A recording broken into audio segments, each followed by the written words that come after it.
Bismillahirrahmanirrahim. Assalamualaikum warahmatullahi wabarakatuh. Nama saya Habis Arifin.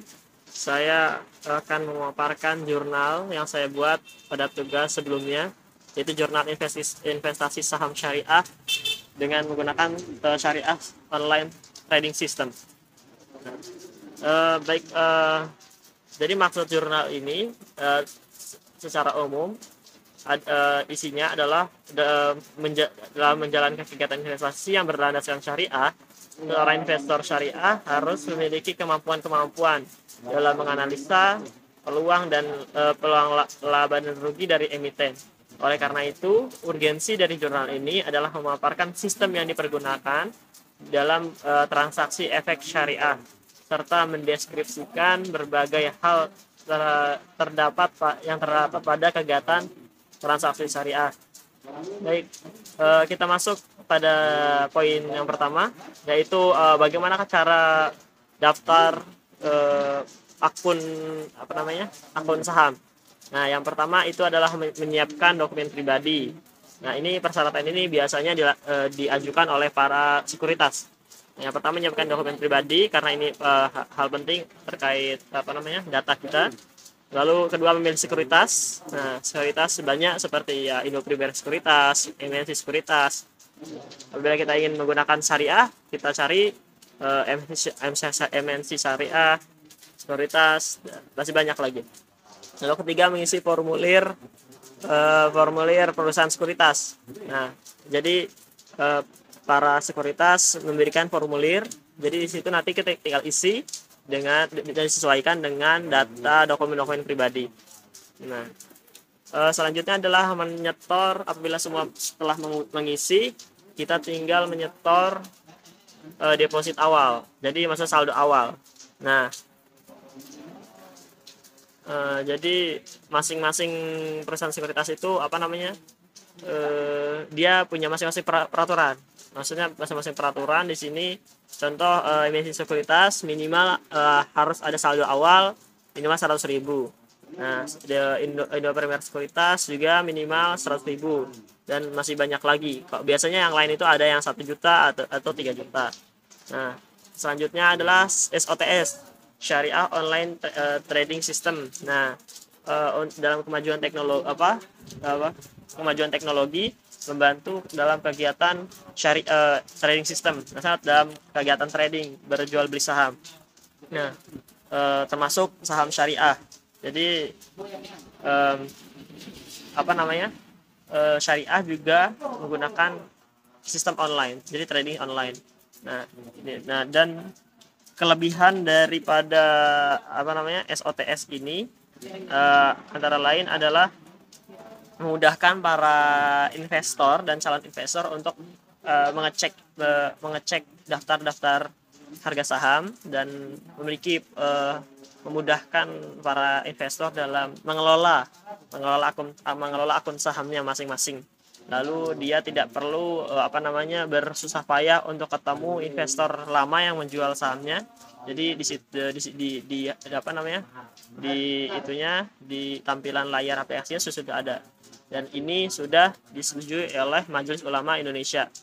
Selanjutnya adalah cara untuk memulai investasi. Yang pertama adalah kenali daftar saham-saham syariah. Apabila kita ingin berinvestasi di saham syariah, kita harus tahu dulu perusahaan emiten mana, perusahaan mana yang menggunakan sistem syariah. Nah, jadi di situ kita harus pahami supaya tidak salah pilih gitu. Nah, yang kedua adalah pastikan saham bebas dari praktik yang tidak sesuai dengan Islam. Nah, ini adalah bagian dari tadi cara pertama. Maksudnya kita harus memastikan, kita cek website perusahaan bagaimanakah kinerja dari perusahaan tersebut, apakah sesuai dengan ajaran Islam atau tidak. Nah, lalu selanjutnya adalah jangan asal pilih saham, lalu cek analisa fundamental dan lakukan analisa teknikal. Nah, jadi untuk memperlancar atau untuk kemajuan investor kita, jadi sebelum kita membeli sebuah saham suatu perusahaan, kita harus bisa menganalisa secara fundamental dan menganalisa secara teknikal. Jadi kita harus bisa tahu cara apa, ada peluang dan kesempatan gitu loh. Jadi kemungkinan laba dan rugi. Jadi kita harus paham apakah nanti ke depan harga saham akan naik atau turun. Nah, semua itu pasti ada kaitannya. Selanjutnya adalah bagaimanakah menggunakan SOTS. Nah, cara menggunakan SOTS ini sesuai dengan sesuai dengan masing-masing sekuritas. Masing-masing sekuritas punya aplikasi masing-masing, caranya juga berbeda-beda. Tapi maksudnya sama. Biasanya ada portofolio, terus ada harga sahamnya gitu dan sebagainya. Lalu risiko dalam investasi saham syariah. Nah, yang pertama itu ada capital loss atau harga saham anjlok.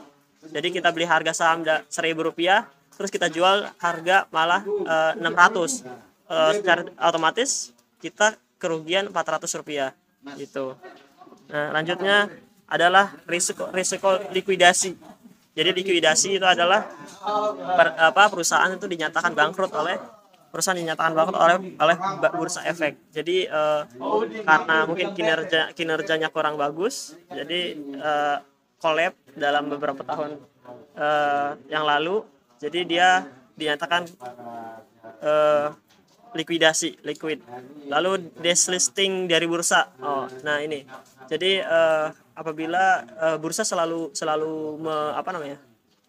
mengoreksi perusahaan-perusahahan mana yang masih berjalan sesuai dengan syariah Islam atau tidak.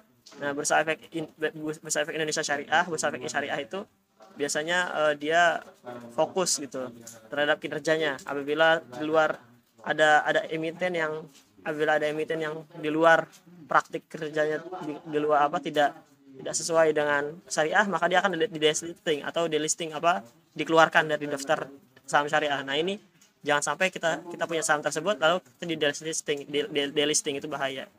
Nah, lalu delisting, lalu sering latihan banyak membaca informasi terkini. Jadi kita harus mengupdate wawasan kita terhadap dunia investasi gitu, supaya tidak tertipu dan tidak termakan rumor. Jadi ada namanya rumor, itu maksudnya apa yang terbaru dari masa kini jadi itu akan mempengaruhi harga saham yang kita miliki, bisa naik atau turun. Nah, jangan sampai turun gitu loh. Kalau misalnya sudah ada bau-bau turun, kita harus bisa keep atau jual. Lebih baik dijual tuh nanti sebelum turun harganya. Lalu mitigasi dalam mengatasi resikonya. Nah, caranya adalah satu, aktif mengikuti sekolah pasar modal. Nah, ini biasanya dilakukan oleh Bursa Efek Indonesia, perwakilan cabang masing-masing, dan bekerjasama dengan sekuritas masing-masing. Contoh ada MNC itu bekerjasama dengan Bursa Efek Indonesia Banten. Nah, itu dia mengadakan pasar modal, itu kita bisa ikuti.